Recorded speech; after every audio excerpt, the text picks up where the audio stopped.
இந்த caution deposit, இந்த வைப்பு தொகை நிதியை அகற்ற வேண்டும். ஏனென்றால் இது சாதாரண குடிமக்கள் இதை அஃபோர்ட் பண்ண முடியாது, எதிர்கொள்ள முடியாது.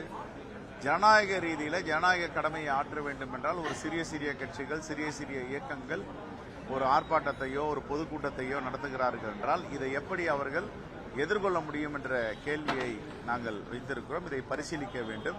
அதே போன்று இந்த தொகைகளை 1 லட்சம், 5 லட்சம், 10 லட்சம் என்ற தொகைகளை எடுத்து குறைக்க வேண்டும்.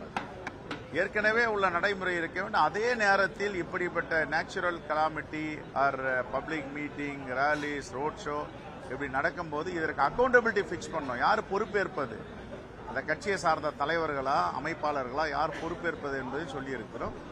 ஆகவே இது தேசிய கட்சி, மாநில கட்சி, ரெகக்னைஸ்டு பார்ட்டி, ரிஜிஸ்டர்டு பார்ட்டி, இதை பிரிச்சு அணுகணும். அதே நேரத்தில் ஒரு விளிம்பு நிலையில் உள்ள ஒரு மலைவாழ் மக்கள் தன்னுடைய கோரிக்கையை, ஜனநாயக கடமையை ஆற்ற வேண்டும் என்றால் இந்த கண்டிஷன்ஸ்குள்ளேயே அவங்க வர முடியாது. ஆகையால இது அகற்ற வேண்டும். ஜனநாயகம் என்பது வேறு, சட்டம் என்பது வேறு.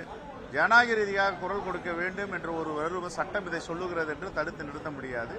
ஆகிய ஒரு நேர்மையான டிரான்ஸ்பரன்சி என்ற அடிப்படையில் இதை கடைபிடிக்க வேண்டும் என்றுதான் காங்கிரஸ் உடைய பார்வை.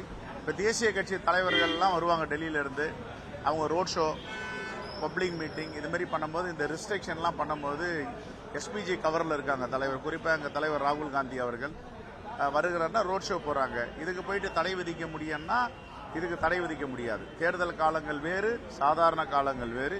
இதை இன்னும் சீர்தூக்கி பார்க்க வேண்டும் என்று நாங்கள் பதிவு செய்வோம்.